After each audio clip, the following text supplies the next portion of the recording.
Et de quoi est-ce que je souhaite parler aujourd'hui? Je souhaite parler aujourd'hui de la dîme et des offrandes. Et plus particulièrement, je souhaite parler de l'injonction à donner la dîme, de l'enseignement selon lequel la dîme serait obligatoire. Et pour cela, bon, on va commencer peut-être par lire certains passages qui font référence aux dîmes et aux offrandes dans la parole de Dieu. Alors, j'en ai noté quelques-uns. Commençons par l'Ancien Testament. Il y a Genèse 14, 20, où on voit que la toute première dîme a été donnée par Abraham à Melchisédek. Alors, verset 20. Moi, je lis dans la version Parole de vie 2017. C'est une version que j'aime bien. Elle est simple. Franchement, elle est simple, elle est imagée. C'est un français correct et toutes les phrases sont assez explicites. Donc, le verset 20, chapitre 14 du livre de la Genèse dit « Chantons la louange du Dieu très haut qui a livré tes ennemis en ton pouvoir. » Abraham, en plus à l'époque, il s'appelait encore Abraham. Abraham lui donne le 10e de tout ce qu'il a ramené de la guerre. Le lui, c'est Melchisédek. Donc, à l'époque, il s'appelait encore Abraham. Abraham, avant d'être Abraham. Donc, c'était vraiment bien avant la loi, bien avant la circoncision. Ensuite, si on reste dans l'Ancien Testament, il y a le Lévitique. Lévitique 27, 30, qui dit « On doit consacrer au Seigneur un 10e des récoltes de la terre et des fruits. Cette part est pour le Seigneur. Cette part lui est réservée, en d'autres termes. Le 10e des récoltes de la terre, le 10e des récoltes des fruits, cette part est pour le Seigneur, exclusivement. Ensuite, on a le fameux Malachie 3, 10, que tout le monde connaît parce que c'est, voilà, le verset phare, hein. Malachie 3, 10, apportez donc réellement le 10e de vos biens dans la salle du trésor, pour qu'il y ait toujours de la nourriture dans le temple. Je l'affirme, moi le Seigneur de l'univers, vous pouvez vérifier que je dis la vérité. Vous verrez alors que j'ouvrirai pour vous les réservoirs d'eau du ciel et je vous couvrirai de bienfaits abondants. Vous pouvez vérifier. Dans d'autres versions, il est écrit « Mettez-moi ainsi à l'épreuve ». Une façon de dire vulgairement « Testez-moi, éprouvez-moi, voyez si ce que je vous dis est la vérité, venez vérifier de vos propres yeux si ce que je vous dis est vrai. » Donc là, il dit « Vous pouvez vérifier que je dis la vérité. » Le Seigneur invite son peuple à venir vérifier qu'il dit la vérité. Vous verrez alors que j'ouvrirai pour vous les réservoirs du ciel et que je vous couvrirai de bienfaits abondants. Quittons l'Ancien Testament, arrivons dans le Nouveau Testament. Par exemple, Luc 6, 38. Donnez, et Dieu vous donnera. On versera beaucoup de grains dans la grande poche de votre vêtement.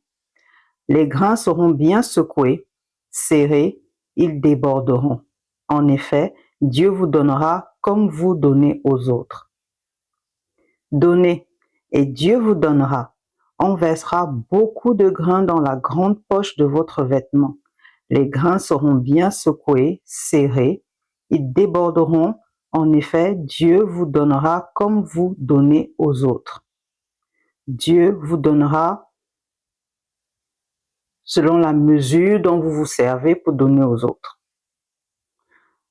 Et en restant dans le Nouveau Testament, j'ai encore noté 2 autres passages. Soyez un peu patients, s'il vous plaît. 1 Corinthiens 16, 2 dit, dans la version Parole de vie 2017, hein, tous les dimanches, chacun de vous doit mettre à part chez lui l'argent qu'il a pu économiser. Ainsi, on n'attendra pas mon arrivée pour rassembler l'argent. Oui, à ce moment-là, en fait, Paul explique que quand il arrivera, il ne faudra pas que ce soit au moment où il arrive que les Corinthiens décident de s'organiser pour récolter la quête qu'ils ont décidé de faire pour aider les chrétiens persécutés de Jérusalem.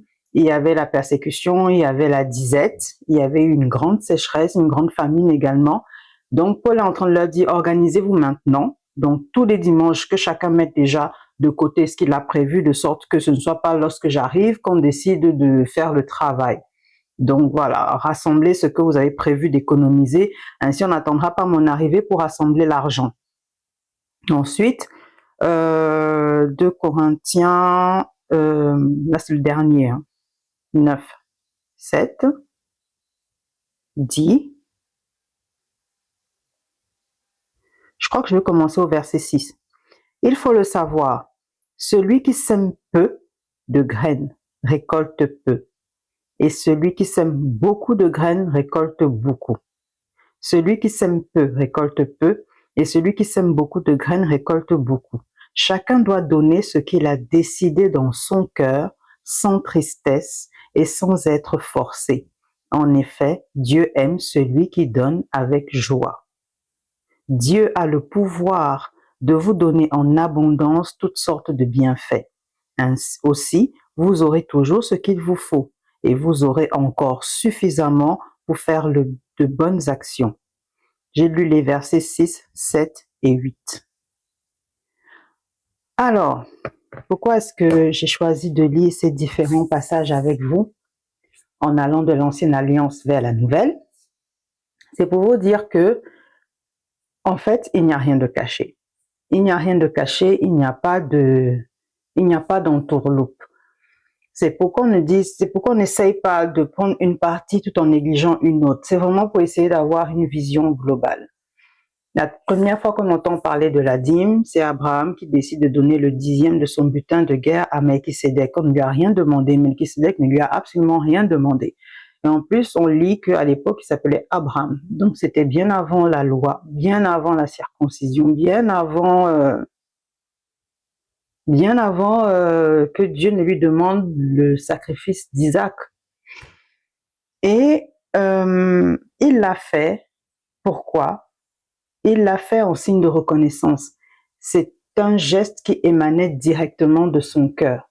Ensuite, il y a eu avec Moïse après l'Exode, il y a eu l'établissement de la loi.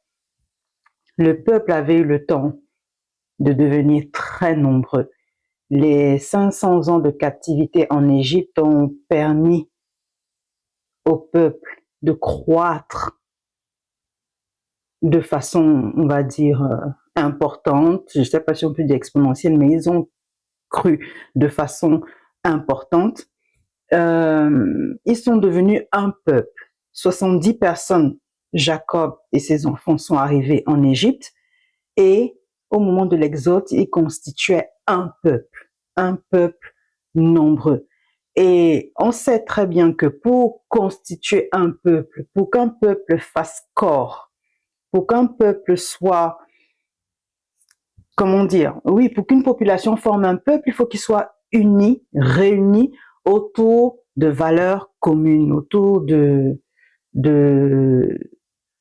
culture commune. Et ces valeurs communes ont été établies par la loi. La loi est venue constituer le peuple. Et dans la loi, le Seigneur explique comment est-ce qu'il veut être adoré. La loi permet au peuple de savoir, voici ce qui plaît à Dieu, voici ce qui ne lui plaît pas. Voici ce que Dieu attend de nous et voilà ce qu'il attend que nous évitions. Voilà comment il veut être adoré et voilà ce qui lui déplaît. Et dans cette loi, entre autres différents commandements, entre autres principes, le Seigneur dit le 10e de la récolte, le 10e des premiers produits de la terre, des fruits, lui est consacré.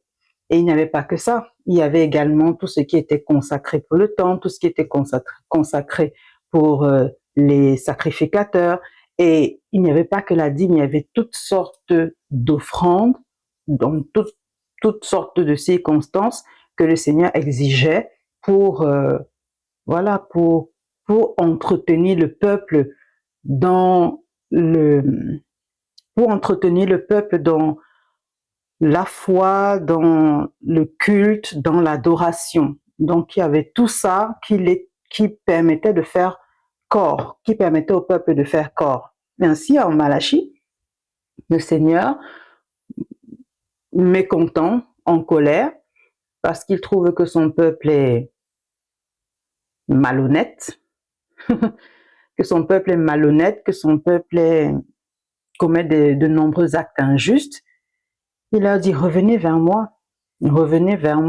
apportez vos dîmes au temple, mettez-moi ainsi à l'épreuve, voyez si je n'ouvre pas pour vous les écluses du ciel. Voilà, ça c'est ainsi que c'est exprimé dans une autre version également. Voyez si je n'ouvre pas pour vous les écluses du ciel. Faites cela. Une façon de dire, revenez à ma loi, revenez à mes commandements, faites ce qui est prescrit, faites ce que j'attends de vous, obéissez tout simplement, et vous verrez si je ne tiens pas parole, vous verrez si je ne suis pas un Dieu fidèle qui accomplit ce qu'il dit et qui fait ce qu'il promet.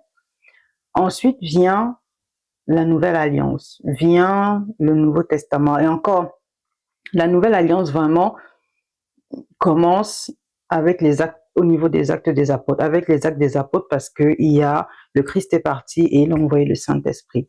Donc, dans les 4 premiers épîtres du Nouveau, pardon, pas épîtres, évangiles, dans les 4 premiers évangiles du Nouveau Testament, en fait, les auteurs racontent la vie avec le Christ. Le Christ est présent, donc la loi est encore active. Et à ce moment-là déjà, Luc, le Seigneur, il dit, donnez et vous verrez que vous recevrez à hauteur de ce que vous aurez donné, et vous recevrez à hauteur du cœur que vous aurez mis à donner. Vous recevrez comme vous avez donné. Et vous recevrez même en abondance. Vous recevrez beaucoup plus que ce que vous avez donné, parce que ce sera des mesures bien secouées, qui débordent, bien tassées, une façon de dire que oui, on va tellement, il y en aura tellement qu'il faudra tasser pour que tout rentre dans le sac, dans la poche, dans la besace. Ensuite, dans les Corinthiens, l'apôtre Paul parle dans le premier verset que j'ai lu, du fait de la générosité. Il parle de comment manifester la générosité, il parle de la générosité des Corinthiens vis-à-vis des chrétiens de Jérusalem. Comme j'expliquais, il y a la sécheresse, il y a la famine, il y a la persécution. Donc, ils vivaient des dons des autres communautés chrétiennes d'Asie mineure. Ensuite, dans 2 Corinthiens, que j'ai lu, c'était quoi, 7? Après, j'ai commencé au verset 6 jusqu'au verset 8. Paul dit qu'il faut savoir que c'est Dieu qui fournit la graine au semeur. Et tu ne peux pas espérer récolter plus si tu sèmes peu. Ou alors si tu ne sèmes pas du tout. Tu ne peux pas récolter ce que tu n'as pas semé, en gros. Et celui qui sème peu récoltera peu. Et tout de suite après, il dit aussi, mais sachez que vous êtes encouragés à donner ce que vous pouvez selon la bonté de votre cœur. La question est, pensez-vous que tous ces différents textes se contredisent les uns les autres? Pensez-vous que Dieu dit une chose et son contraire? Ou alors pensez-vous que Paul ou Jésus considère que la loi n'est pas bonne? D'accord, on vit sous la grâce, d'accord, aujourd'hui il y a la foi par le moyen de la grâce. D'accord, le Seigneur, il dit que la loi a été accomplie, mais relisez aussi l'épître de Paul aux Romains. Est-ce que cela veut dire que la loi est mauvaise, sachant que la loi a été donnée par Dieu? Est-ce que ça veut dire que la loi est inutile, sachant que la loi a été donnée par Dieu lui-même? Personnellement, je vais vous partager mon point de vue. Personnellement, je crois, je ne pense pas, mais je crois. Je crois que la parole ne se contredit pas. La parole ne se contredit pas. La loi que Dieu lui-même a donnée, qui constitue l'ancienne alliance, est bonne. Elle a été en tout cas bonne en son temps. Parce qu'on ne peut pas constituer un peuple sans règles, aux règles communes autour desquelles on s'organise. Comme je disais, on ne peut pas constituer un peuple si on ne fait pas corps autour de valeurs communes. Et la loi était là pour ça. La loi était là pour révéler le cœur de Dieu. La loi était là pour enseigner au peuple, la loi était là pour que Dieu se révèle à son peuple. Il ne le connaissait pas. Il savait que Abraham avait eu la foi, Isaac avait eu la foi, Jacob avait eu la foi, mais il avait quand même vécu 400 ans d'esclavage en Israël, en Égypte. Donc ce Dieu, finalement, on crie à lui nuit et jour, mais on est là. À part Abraham, Isaac et Jacob, est-ce que nous on compte pas? Nous sommes quand même les enfants de leur alliance, quoi. Donc, il a fallu que le Seigneur se révèle à ce peuple, qu'il se fasse connaître à ce peuple, qu'il dise qui il est. Et comment se faire connaître? En montrant ce dont on est capable, en disant voici ce que je veux, voici ce que je ne veux pas. En fait, le Seigneur s'est révélé à travers ses attributs, à travers sa nature, à travers sa création, il s'est révélé à son peuple. Et il a dit, voilà comment je veux être adoré. Voici la dîme, voici les offrandes, voilà le temple, voilà la société, les sacrificateurs, les prophètes et tout ce qu'il y a autour. Maintenant arrive la grâce. Et le Seigneur, à la croix, il dit, tout est accompli. L'Épître aux Romains, Paul explique que la loi, et lui, il est catégorique dans les mots qu'il emploie, c'est pas moi qui le dis. Il dit la loi est caduque. La loi est caduque pour ceux qui ont la foi. Nuance. La loi est caduque pour ceux qui croient. Nuance. Et d'ailleurs, il cite Abraham. Abraham a cru. Abraham a été appelé juste à cause de sa foi. Et à l'époque, il n'y avait pas de loi. Il n'y avait pas de moi j'aime ci, moi j'aime ça. Je veux être adoré comme ci, je veux être adoré comme ça. Tout ce qu'Abraham a fait avant la loi, tous les actes qu'Abraham a posés et qui ont plu à Dieu sont des actes qu'il a posés avec le cœur. Sont des actes qu'il a décidé selon son cœur de donner, de faire, parce que c'est, je sais pas comment je vais dire ça, parce que ça émanait de son cœur, tout simplement, c'est l'expression de son cœur, de sa reconnaissance, du fait qu'il rendait grâce à Dieu pour ses bienfaits, pour sa bonté, pour sa grandeur, pour sa puissance, pour son soutien au quotidien, pour sa présence, pour la force et la sagesse qu'il lui donnait au quotidien, pour l'aider même à faire ce qu'il attendait de lui. Tout ce qu'Abraham a fait, il l'a fait avec le cœur. Et Dieu dit que Abraham en cela a été considéré comme juste. Abraham est le premier juste parce qu'il a cru, il a eu la foi. Et en Romains, Paul le dit également, la foi, c'est la foi qui nous rend justes. Nous sommes rendus justes par la foi. Le Seigneur aime ceux qui croient en lui, ceux qui s'approchent de lui. Car pour s'approcher de lui, il faut croire qu'il existe et qu'il est le rémunérateur de ceux qui le cherchent. Donc, lorsque dans nos assemblées, et je le répète, quand je parle de nos assemblées, je parle toujours de ces assemblées, ces différentes variantes, composantes chrétiennes évangéliques, en particulier parce que moi je suis chrétienne évangélique et c'est le genre d'assemblée que j'ai eu à fréquenter, donc je connais un peu. Lorsque vous entendez ces enseignements, comme moi aussi j'en ai reçu, comme je l'ai entendu, qui disent la dîme, ils ne diront pas clairement, frontalement, que la dîme est obligatoire, mais ils enseigneront, ils diront que ne pas donner sa dîme, c'est voler Dieu. Ils diront ne pas donner sa dîme, c'est péché. Ils diront ne pas donner sa dîme, c'est être orgueilleux, c'est retenir pour soi ce qui revient à Dieu. Parce que Dieu n'a-t-il pas dit que le 10e de vos revenus, à l'époque c'est les revenus de la terre, les fruits et tout ça, Dieu n'a-t-il pas dit que le 10e de vos revenus lui revenait à lui? Donc les enseignements diront, ceux qui ne donnent pas la dîme, ce sont des voleurs. Ils désobéissent, ils ne font pas la volonté de Dieu, ils déplaisent à Dieu. Et si ils déplaisent à Dieu, s'ils ne font pas la volonté de Dieu, comment peuvent-ils s'attendre à recevoir quoi que ce soit de Dieu en retour? Je ne sais pas si vous percutez. Je ne sais pas si vous percutez.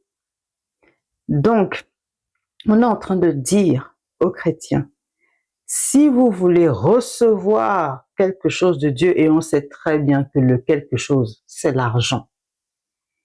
On sait très bien que le quelque chose, c'est l'argent. Donc, on s'adresse déjà à des personnes qui, on vient titiller le fait que il y a un problème d'argent. Tout le monde, je sais pas qui peut dire que avec un peu plus d'argent, il ferait pas ci, il ferait pas ça. Tout le monde a, d'une façon ou d'une autre, même en menant une vie plus ou moins confortable, on aimerait bien avoir plus pour pouvoir ci, pour pouvoir ça, pour pouvoir accomplir, réaliser tel ou tel projet. Et voilà, c'est toujours un plus, c'est toujours, on saura quoi faire avec. Donc, mais il y a des personnes qui en manquent, il y a des personnes qui ont besoin d'argent pour vivre au quotidien, il y a des personnes qui ont des problèmes sérieux.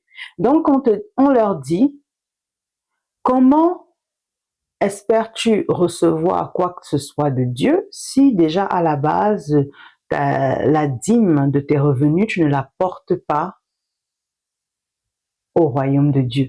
Et déjà, il y a aussi ce petit truc subtil. Il y a tellement de, je sais même pas par où commencer parce qu'il y a tellement de petites subtilités, tellement de petites entourloupes comme ça qui sont parfois difficiles à détecter, mais il faut vraiment prêter attention. Déjà, écoutez l'expression apporter la dîme pour l'œuvre du royaume. Apporter la dîme et les offrandes dans le royaume. Déjà, ça veut dire quoi? Ça veut dire quoi apporter la dîme, apporter ses offrandes pour le royaume de Dieu, pour l'avancée du royaume, pour bâtir le royaume? Ça veut dire quoi concrètement bâtir le royaume? Est-ce que vous ne voyez pas déjà la foutaise qu'il y a rien que dans cette expression pour le royaume qui veut dire tout et rien en même temps? Parce que, en disant pour le royaume, ça met dans la tête du chrétien qu'il apporte dans le temple pour le Seigneur. Mais en fait, écoutez, même dans l'Ancienne Alliance, lorsque le Seigneur a fait à travers Moïse la répartition des tâches, la répartition des produits, la répartition comment dire ça, des budgets en quelque sorte. Il disait, ça va là. Le 10e de ceci à cela. Le 5e de ceci à cela. Voilà ce que le sacrificateur va recevoir. Voilà ce qui va pour la part du temple. Voilà ce qui va pour toi ici. Et voilà comment vous devez... Donc, en fait, quand les gens apportaient leurs offrandes au temple, que ce soit en dîme, que ce soit en offrande, que ce soit en sacrifice pour l'expiation des péchés, pour quoi que ce soit, ils savaient pourquoi ils apportaient, dans quel but. Ils savaient pour quel rite, et ils savaient où ça allait et ils savaient comment ça allait être utilisé. Ils savaient qu'une partie allait revenir au sacrificateur, une partie allait être brûlée et que nanana. Ils savaient. Alors aujourd'hui, on vous dit apportez le 10e de vos revenus ou alors apporter, faites des offrandes de sacrifice, des offrandes sacrificielles, offrandes prophétiques pour le royaume, pour l'avancement du royaume. Ça veut rien dire. C'est pour l'église où tu vas. Ce n'est pas pour le royaume, c'est pour l'assemblée que tu fréquentes. C'est pour la structure que tu fréquentes en fait. Dans ce cas, que le pasteur explique comment est-ce que c'est comment est-ce que ces offrandes, comment est-ce que cet argent est utilisé. Tant de pourcentage pour ceci, tant de pourcentage pour cela. Il y a des livres de compte, il y a un gestionnaire. En principe, généralement, tant va pour la rémunération du pasteur, tant va pour la rémunération de ci, c'est ça, tant va pour l'association caritative qu'on a décidé de monter, et à gauche, à droite, tant va pour les frais de fonctionnement et tout. Il n'y a pas d'opacité. Mais on vous dit, donnez pour le royaume. Un truc déjà qui n'a aucun sens, qui ne veut absolument rien dire. Parce que toi, moi, en allant donner à une association, en faisant don à une association chrétienne, en faisant don à un orphelin, en soutenant une amie en difficulté, en soutenant un enfant en difficulté, tu donnes pour le royaume. C'est un geste concret, mais qui est crédité, en quelque sorte, si je peux employer les termes qu'ils ont l'habitude d'employer, qui est crédité sur ton compte céleste, par exemple. Mais on va te dire, si tu ne donnes pas la dîme, tu voles Dieu. Tu ne voles personne du tout. Ça fait juste un trou dans le budget de l'assemblée que tu fréquentes. Mais au lieu de le dire clairement, au lieu de l'exprimer, au lieu de dire les offrandes peut-être qu'on apporte régulièrement ne sont pas suffisantes pour les frais de fonctionnement, nous souhaitons ou nous prions que certains d'entre vous aient à cœur d'apporter la dîme quand ils peuvent, s'ils le veulent, s'ils ont à cœur de le faire, et ainsi de suite. Non, on va faire un enseignement, une prêche, une formation même, pour dire aux gens, si vous n'apportez pas la dîme, vous êtes des pécheurs. Paul lui-même a dit, donnez selon votre cœur, avec joie, sachant que, écoutez, dans le verset précédent, au verset 7, il dit, chacun doit donner ce qu'il a décidé en son cœur. Non, d'abord le verset 6, il faut le savoir, celui qui sème peu de graines récolte peu, et celui qui sème beaucoup de graines récolte beaucoup. Ça, c'est un verset aussi qu'ils aiment bien citer avant le moment des offrandes pour vous inciter à donner plus que ce que vous aviez l'intention ou résolu en votre cœur de donner. Mais dans le verset 7, Paul dit, chacun doit donner ce qu'il a décidé dans son cœur, sans tristesse et sans être forcé, car en effet, Dieu aime celui qui donne avec joie. Est-ce que, en lisant cela, vous ne comprenez pas que celui qui donne 5 francs et celui qui donne 100 francs, aux yeux de Dieu, a donné exactement la même chose? Parce que celui qui donne 5 francs de bon cœur, parce que c'est ce qu'il a résolu de donner, c'est ce qu'il était en capacité de donner. Il est allé au bout de ce qu'il était capable de faire, de donner, et ça a atteint 5 francs. Celui qui est allé au bout de ce qu'il était capable et ce qu'il avait la volonté de donner, a allé jusqu'à donner 100 francs. Mais dans le cœur de Dieu, c'est pareil. Ces deux personnes ont donné de bon cœur. Dans le cœur de Dieu, ce sont des dons abondants. Dieu récompensera celui qui a donné 5 francs et il récompensera de la même manière celui qui a donné 100 francs, parce que ce n'est pas le montant, ce n'est pas la valeur du montant qu'il récompense, ce n'est pas la valeur du montant qui touche son cœur, mais c'est le cœur qui a donné. Le cœur qui a donné 5, le cœur qui a donné 100, ont donné avec la même motivation, avec la même intention. Chacun allait au bout de ce qu'il était capable de faire et l'a fait volontairement. Chacun allait au bout de ce qu'il était capable de faire et l'a fait de bon cœur. Et en cela, il a donné abondamment. Celui qui a donné 5 a donné abondamment. Celui qui a donné 100 a donné abondamment. Donc le Seigneur ne récompensera pas plus celui qui a donné 100 parce qu'il a donné 100. Et ne récompensera pas moins celui qui a donné 5 parce qu'il a donné 5, mais il les récompensera pareil parce qu'ils ont tous les deux donné de bon cœur. Mais ces pasteurs-là diront que celui qui a donné 100 a fait plus de sacrifices que celui qui a donné 5, et celui-là sera plus récompensé que celui qui a donné 5.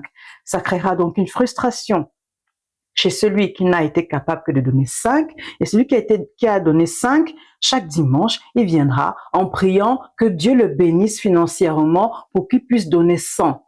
Et pour que Dieu le bénisse financièrement pour qu'il puisse donner 100, un jour, celui qui avait donné 5 ira casser son compte d'épargne, je sais pas, il ira emprunter, il ira faire un sacrifice, il ira se priver. Et moi, je me rappelle que pendant plusieurs mois, il m'arrivait de ne même pas payer mon loyer parce que il fallait que je donne la dîme. Et tu donnes la dîme pourquoi? Parce qu'en voyant ton sacrifice, tu espères que le Seigneur va te bénir au centuple. Alors qu'au fond, tu pêches, puisqu'en ne payant pas ton loyer, tu voles ton bailleur. Est-ce que Dieu va récompenser quelqu'un qui vole son bailleur?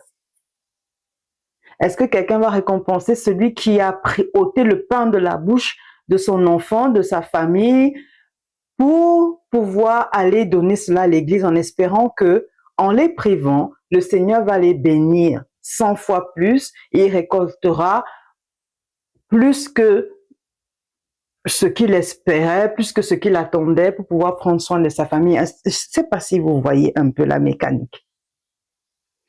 Tu vas priver ta famille et toi-même, tu vas te priver de ce dont tu as besoin pour aller donner en espérant que ce don fera que tu récolteras plus que ce dont tu avais besoin au départ. Alors qu'il aurait suffi tout simplement d'apporter ce que tu pouvais apporter. Et encore, même Paul a dit, ceux qui le peuvent, ce que tu peux, si tu le peux, ce n'est même pas obligatoire. Donc, si tu peux donner un, donne un. Si tes moyens s'arrêtent à un, donne un. Ne va pas te rendre malade, te priver, sauf si vraiment, après, je répète, il faut vraiment faire la différence entre ce qui vient du cœur et ce qui est contraint. Si tu te prives volontairement, sans être manipulé, sans être triste, si tu te prives volontairement, sans être triste, sans être malheureux, sans que cela ne soit douloureux, ok, fais-le. Mais si tu te prives et que tu es malheureux, tu es triste, c'est douloureux et ton entourage en souffre, il y a un problème. Il y a un problème. Et si en plus de ça, il y a tout le temps ce discours culpabilisant, donner, donner, donner. J'ai vu pas mal de petites séquences circuler sur les réseaux sociaux où il y a des pasteurs qui incitent les gens à créer des virements permanents pour l'église. Pourquoi pas? Why not? Si tu veux le faire, fais-le. Peut-être que pour toi, ce sera un moyen d'être sûr de ne jamais oublier d'apporter ton offrande. OK? Il y a une autre vidéo où une dame dit que son mari, c'est l'évêque, je sais plus trop quoi, l'évêque Michel, ou je sais plus, et que elle ne savait pas comment elle allait payer ses employés, et ce qu'elle a décidé de faire, c'est de vider le compte de l'entreprise, aller faire un don à l'évêque. Ah bon, après, peut-être qu'elle a pu payer ses employés après ce don exceptionnel et ce sacrifice, pourquoi pas? Mais les gens qui entendent ça, déjà, il faut que ce soit vrai. Déjà, il faut que ce soit vrai. Mais les gens qui entendent ces histoires, qu'est-ce qu'elles vont retenir? En fait, c'est quoi la leçon? C'est quoi? Qu'est-ce qui est édifiant là-dedans? C'est quoi le message? Qu'est-ce que tu veux me dire en racontant une histoire pareille? Tu veux me dire que si je fais pareil, eh ben, j'aurai les mêmes résultats que toi. Tu veux me dire que ce que tu attends, ce que tu nous incites, ce que tu nous encourages à faire, c'est de faire comme toi, ce genre de sacrifice. Donc, la dîme, les offrandes, je suis désolée. Mais comprenez bien ce que je dis. La personne qui va apporter la dîme de ses revenus est libre de le faire. Mais retenez bien que dans libre de le faire, il y a libre. Il n'y a pas contraint. Il n'y a pas de forcing. Il n'y a pas de culpabilisation. Il n'y a pas de manipulation. Celui qui n'apporte pas ne vole pas Dieu. Celui qui n'apporte pas la dîme ne vole pas Dieu. Celui qui veut l'apporter et qui l'apporte de gaieté de cœur et que c'est un choix personnel, qu'il le fasse. Celui qui veut apporter plus de 10%, celui qui a apporté 20, 15, 30%, est libre de le faire et qu'il le fasse. Seulement qu'il n'en fasse pas une loi pour les autres. Qu'il n'en fasse pas une contrainte pour les autres. Qu'il n'en fasse pas un jauge qu'ils n'en fassent pas une mesure pour les autres. Parce que ça créera de la frustration et ça créera de la culpabilité pour ceux qui ne peuvent pas le faire. Et ceux-là se retrouveront contraints à faire des dons, mais pas avec un cœur sincère, avec des pleurs et avec des larmes. Et ça, c'est pas des dons qui plaisent à Dieu. Il est écrit que le Seigneur agrée les dons qui sont faits avec joie et de bon cœur. Donc, lorsque ton don est fait avec joie et de bon cœur, que tu donnes 5 francs ou que tu donnes 100 francs, le Seigneur le reçoit de la même façon et le Seigneur te bénira selon ce qu'il décide de te donner, en fait. Le problème, c'est qu'aujourd'hui, on dit aux gens, si tu veux obtenir ça, il faut faire ça. Si tu veux obtenir tel montant, il faut faire un minimum de dons de tel montant. Quand tu donnes 1000, le Seigneur, le pasteur fait une prière spéciale pour toi qui va, je sais pas moi, une prière qui va changer ta vie parce qu'apparemment il a un pouvoir spécial, il a un pouvoir particulier. Bref, je sais pas trop comment est-ce qu'il fait ça, mais il priera pour toi d'une façon tellement spéciale que tout ce que tu toucheras réussira. C'est-à-dire que si toi-même tu avais fait cette prière, c'est pas pareil. Il a fallu que tu fasses un don spécial et que lui fasse une prière spéciale pour que ce soit magique. Est-ce que vous ne saisissez pas je sais pas, il y a tellement de choses qui clochent dans tout ça. Donc, donnez avec joie, avec bon cœur, comme Paul le demande dans les écrits, comme Abraham lui-même l'a fait bien avant qu'il y ait la loi. Et sachez que de toute façon, le Seigneur agrée vos dons, il agrée vos offrandes. Et si c'est la dîme que tu veux donner, ben donne la dîme, mais sache que si tu ne peux pas apporter la dîme, tu ne pèches pas, tu ne voles pas Dieu, tu n'es pas un fossoyeur du royaume et tu n'es pas écarté de la famille de Dieu. Non, pas du tout. En tout cas, c'est le point que je voulais partager avec vous aujourd'hui. J'espère que vous avez réussi à saisir quand même le fond de ma pensée, le fond de mon explication. Je suis contre l'enseignement qui contraint les gens à donner leur dîme en leur faisant croire que c'est un péché de ne pas le faire, que c'est voler de ne pas le faire. Par contre, ceux qui veulent la donner librement, sans contrainte, avec joie, parce qu'ils ont décidé en leur cœur que c'est ce qu'ils voulaient faire, qu'ils le fassent, mais sans en faire une loi à imposer aux autres.